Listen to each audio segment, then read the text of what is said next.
values and the American way. We got you back. Every single one of you in this room are 3%ers.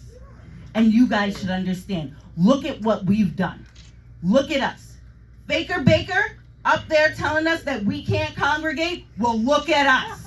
Yeah. We are here. We are the ones that will stand up and fight for this country. And every single one of you should know that. The reason that you are here is because you will stand up and fight for what is right. For our liberties, for our opportunity, and for our freedom. Yeah. Going down to D.C. with my family was pretty interesting.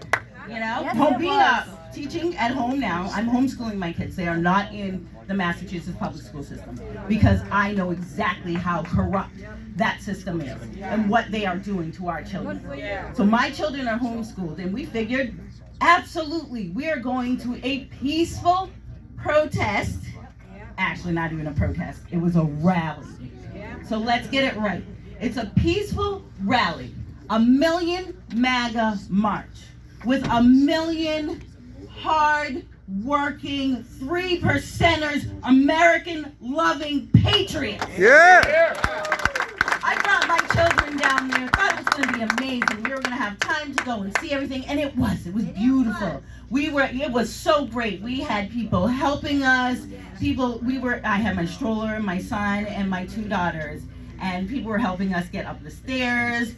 People were listening to us talk. I had my bullhorn, of course, because I am running for Congress. I had my sign there.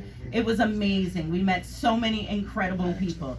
And then at 2:30 in the afternoon, everybody, let's remember what time it is, because the fake news media wants to say that I had my kids out there late at night and I was bringing them to a protest knowing that there was going to be all sorts of Antifa and BLM. That is not true.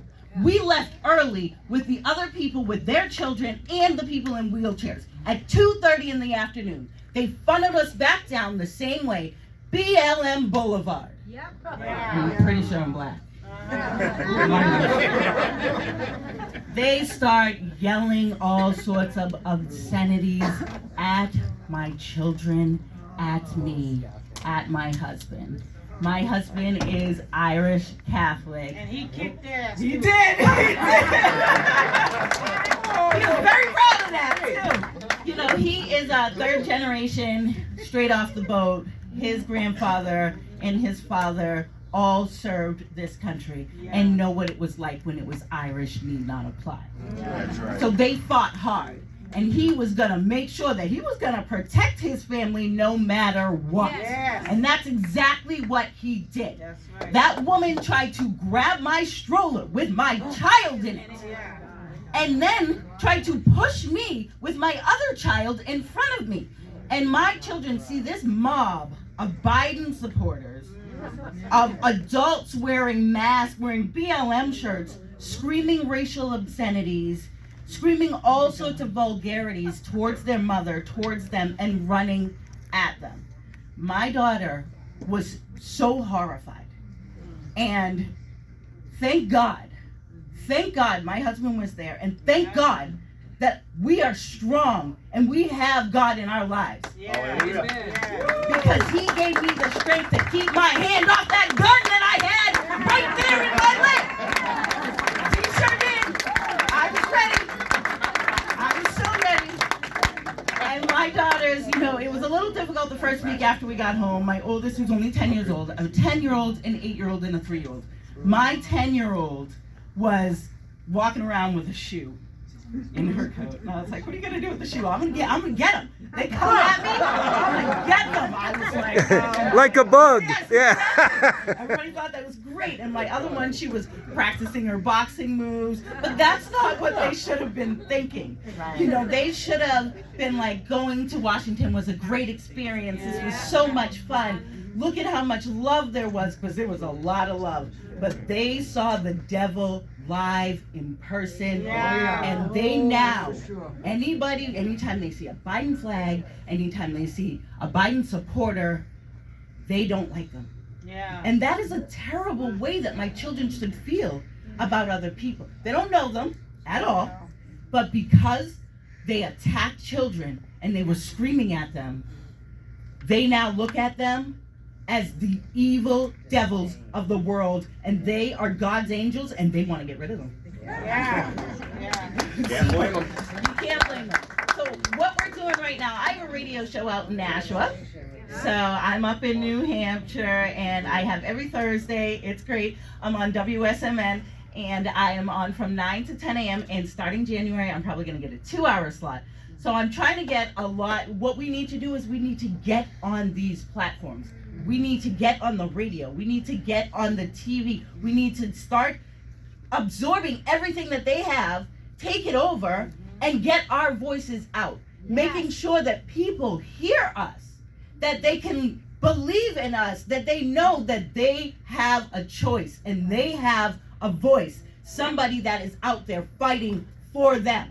Everybody knows what I've always said. I do not see skin color. All I see is red, white, and blue. We gotta make sure that we stand strong, united, and we've heard that a lot tonight. United. United we stand, divided we fall. In God we trust.